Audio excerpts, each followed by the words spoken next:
Today I'm going to do a video on my Elton John vinyl collection. Elton John is one of my favorite artists. He's the first artist that I ever remember really being into when I was younger. In fact, the first album I ever owned was an Elton John album. I grew up in the 70s, and so my dad had Elton John playing around the house all the time, and so I've really been a huge Elton John fan all my life. And I will show what Elton John vinyl I have. It's by no means complete, but this is my collection, and I'll try to go in chronological order as best I can. This is, of course, Elton John's second album. It's a self-titled album. And this has Your Song on it. It has Border Song. And this has all the lyrics as well.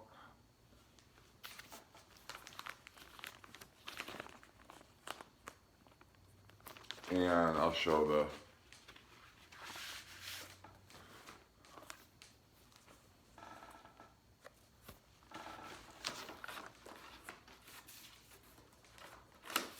Take Me to the Pilot is also on here.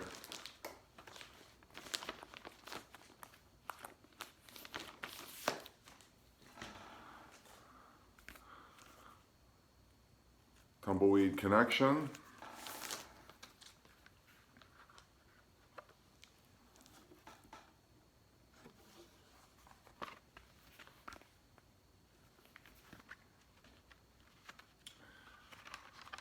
And this has maybe my favorite Elton John song of all time, Burn Down the Mission.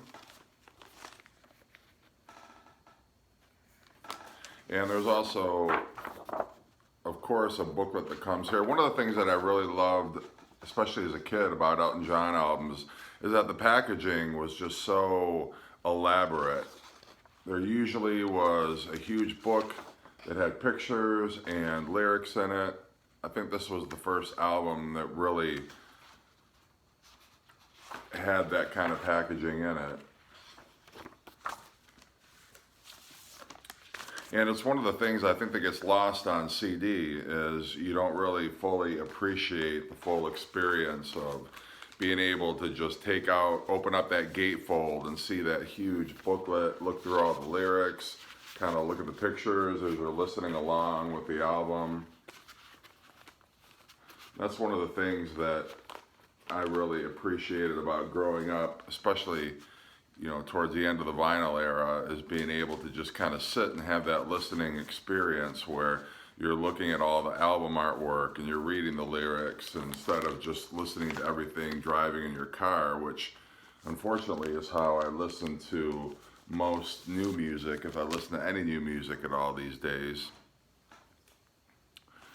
This was the soundtrack to the Friends album. I remember picking this up new, thinking that it was a brand new Elton John album, even though it had been out for quite a few years. I'd never seen this before.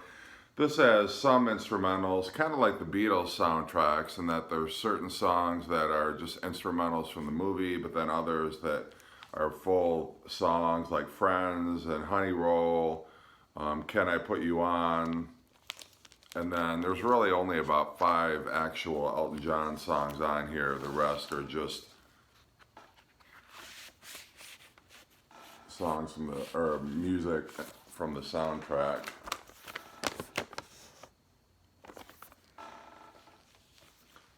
Never seen the movie. I didn't even know what it's about. But I just assumed it was kind of one of those hippie movies like Pink Floyd's More, or the movie that they did their soundtrack for. This is the first live Elton John album, which was 11/17/70, or in Britain, I believe it's called 17/11/70.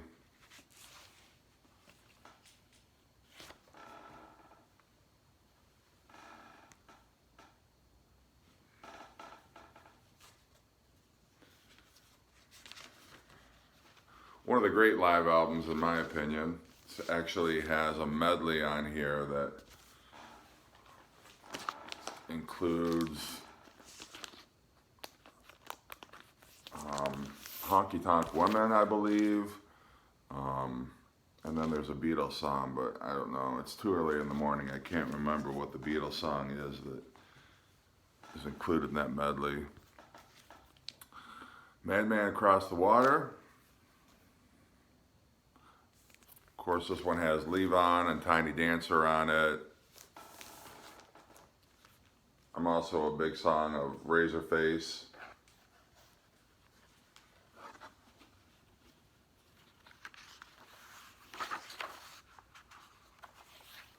And then this book is glued inside the gatefold, although I've seen some copies where there's not a book gate or a book glued there. It's just the gatefold. Kind of like the Beatles Magical Mystery Tour album. Well, I can show the vinyl in here.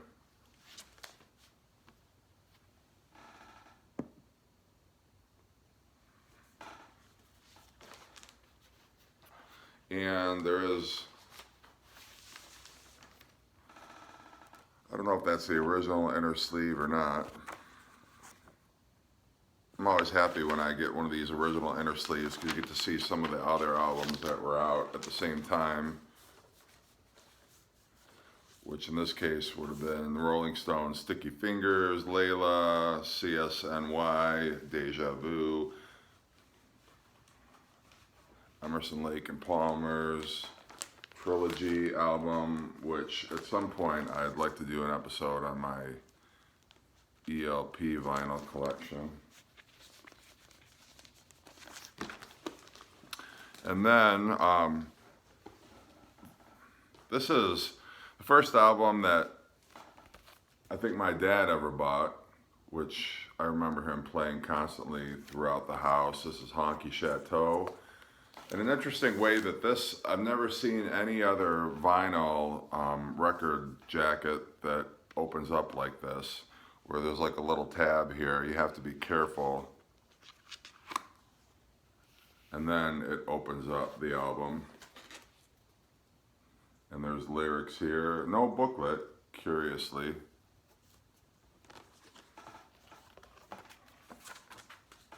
But I was lucky enough to get this in excellent condition.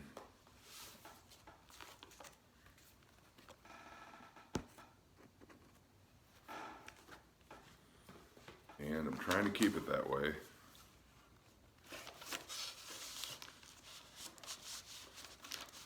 It's nice when you're at a record store and you find an album that obviously somebody never played or barely took off the shelf. It's hard to believe this would have been one of them, but either that or somebody just meticulously took care of their vinyl and then decided to get rid of it. But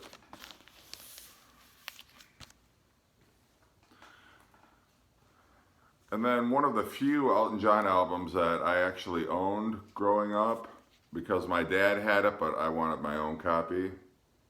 Don't Shoot Me, I'm Only the Piano Player, which apparently is something that Groucho Marx said to Elton, or that Elton said to Groucho Marx once.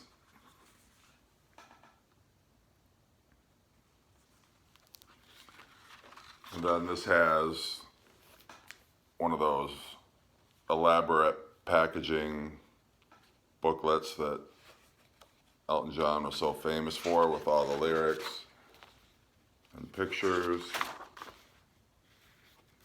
They replicate this in the remastered CD, although not entirely accurately, because at some point this is over here and they somehow get the order of it mixed up, so it's not entirely the way that it is on the album, but that's all right, I guess.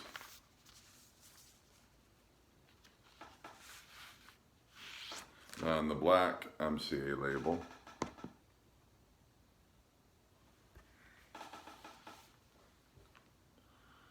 Which I've never seen another black MCA label. I don't know if this is what you would call somewhat of a custom label, but nonetheless.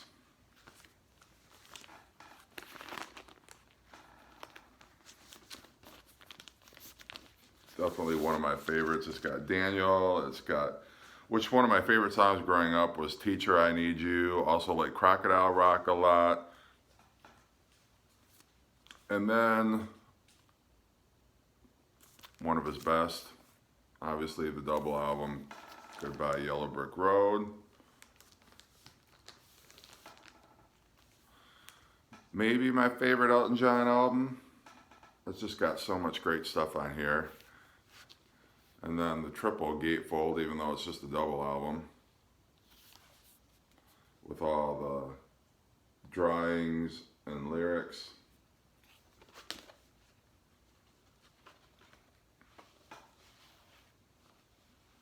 And it's on the Rainbow MCA label.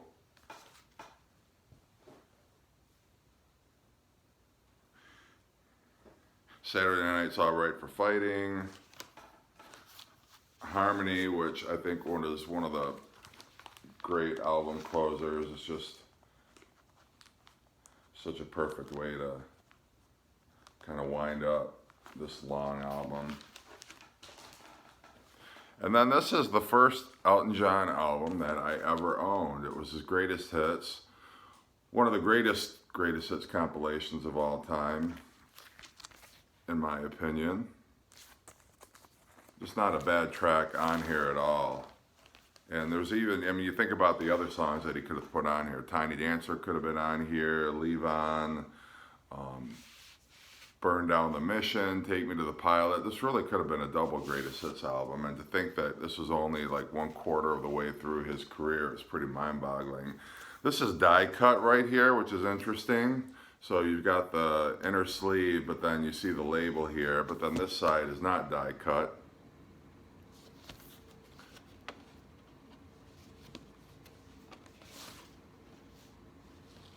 And the label looks the same on both sides. This is another one I'm kind of surprised that they didn't do a little bit more with the album packaging, but as a greatest hits, I guess they didn't want to put too much effort into it.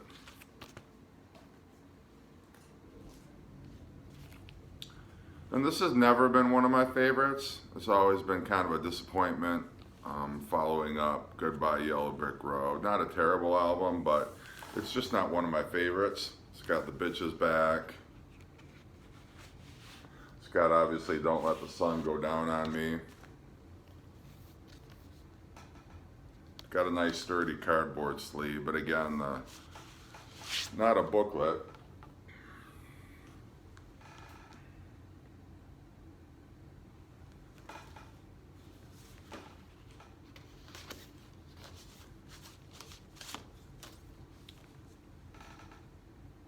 And certainly with the amount of output that Elton John had at this period of time, I mean, it wasn't going to come out with a masterpiece every single album release, especially when he was releasing one album a year at this point, but I don't hold it against him, obviously. And then this is another, what I consider Elton John masterpiece, Fantastic, Captain Fantastic and the Brown Dirt Cowboy. And this has some fantastic album contents in terms of, I'll try to pull everything out here. So you have the lyrics, and since this is a concept album about Elton John and Bernie Taupin's sort of development and progression as songwriters, you get a lot of old photographs, which is kind of nice to see, almost as if there was a biography published. These are the pictures that you would have found in it.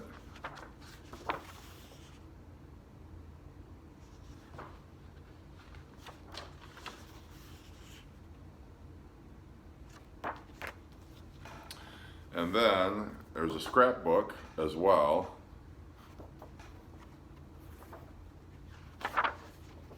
With more photographs.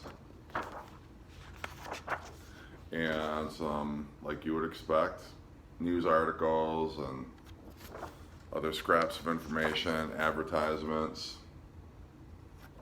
And then one of the big things that I got a kick out of as a kid was the fact that there was a little comic book at the end, right here, The Life and Loves of Elton John.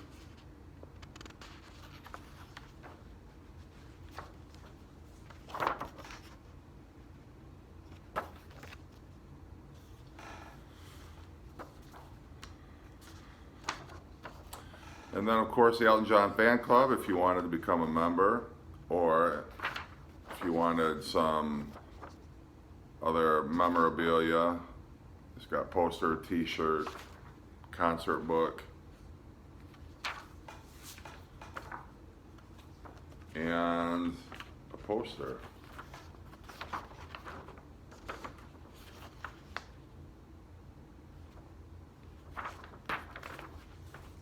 So you definitely got a lot for your money. I think this, even though this was a single album, I believe this was priced a little bit higher back in the day, but considering what you got, I don't think you could complain too much.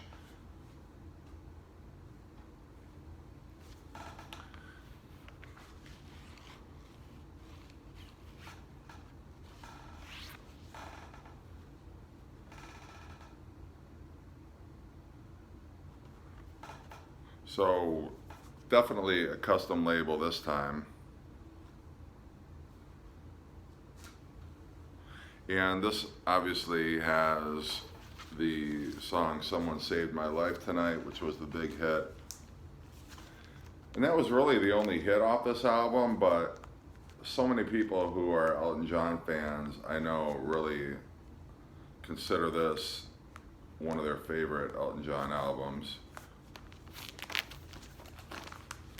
And maybe one of the last truly classics from his 70s period.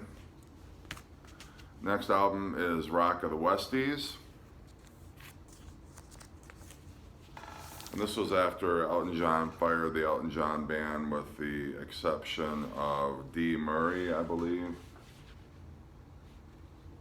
Ray Cooper is still around.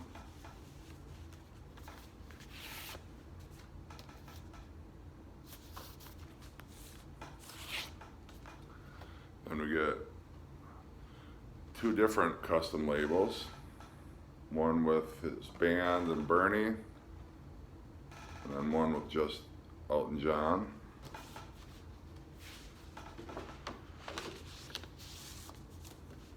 And no book or poster or anything this time around, at least not that I'm aware of. That's the only thing that's in my copy. So.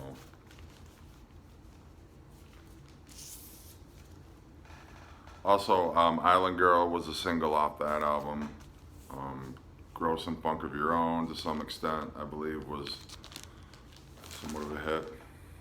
And Elton John's second double album, which I think is pretty polarizing. I don't think in the day it was well critically received. I tend to like it. I've had to spend some time with it, and it's really grown on me. I do enjoy most of it. I don't think it's as good as the first one, Goodbye Yellow Brick Road, by any means, but I do put it on and listen to it from time to time. There's inner sleeves that have the lyrics.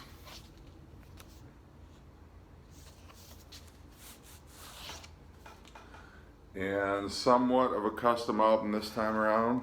They still retain a little bit of the rainbow label. On my copy, somebody, fortunately, rather than writing on it, I guess they put their address sticker on it.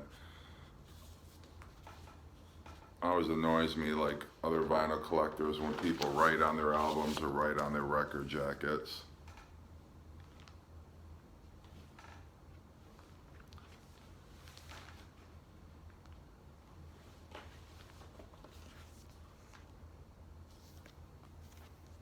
And then Bernie again. And records look the same. Sorry Seems to Be the Hardest Word was the biggest hit off of this one. And then I think it was quickly forgotten about. And then that was the last collaboration between Elton John and Bernie for a couple records.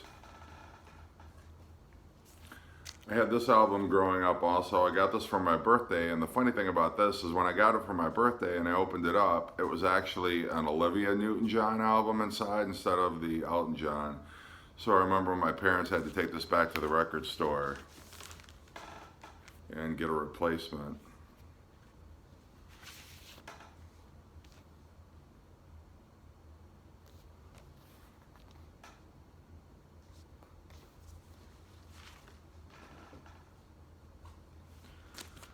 On the second Elton John live album, Here and There,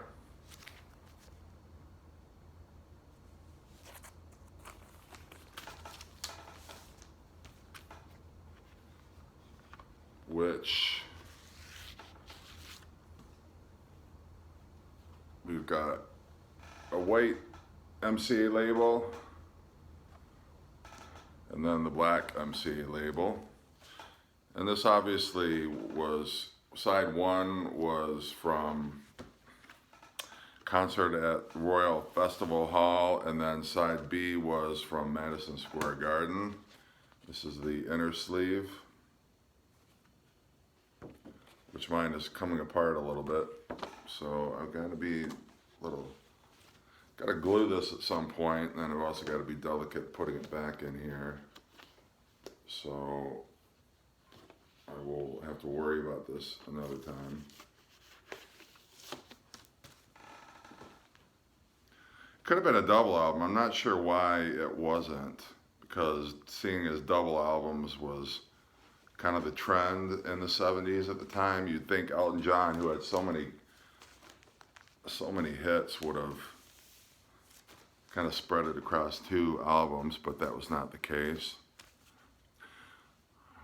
I'm going to go through these later albums quickly because the packaging is not quite as extensive as some of his other albums. This, of course, was A Single Man. This has a gatefold, but it's still in the shrink, so I'm not able to open it up. Then this one is 21 at 33.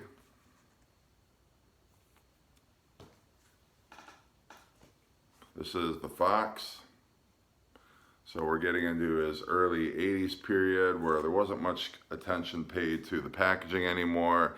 He's on a new label. I think record companies weren't willing to kind of invest in the amount of gatefolds and inner sleeves and things like that. This is Jump Up, which one of my favorite 80s songs of his, Empty Garden, which was obviously a tribute to John Lennon. And then one of his better 80s albums, Too Low for Zero, which has the die cut here.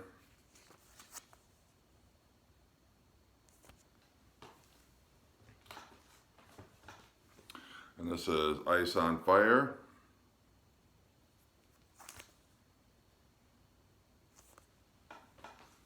And then a comeback album of sorts. This was Red Strikes Back, which does have a gatefold.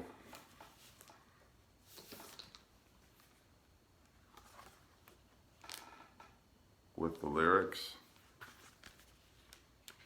And an inner sleeve.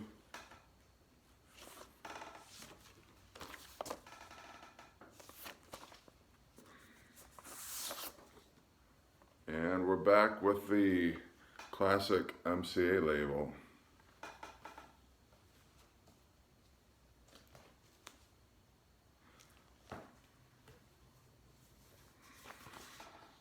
And that is my Elton John collection. I appreciate you watching, and I don't have as extensive a CD collection of Elton John, but in the future I can always do a video for that. Thanks so much, and I hope everybody is safe and well.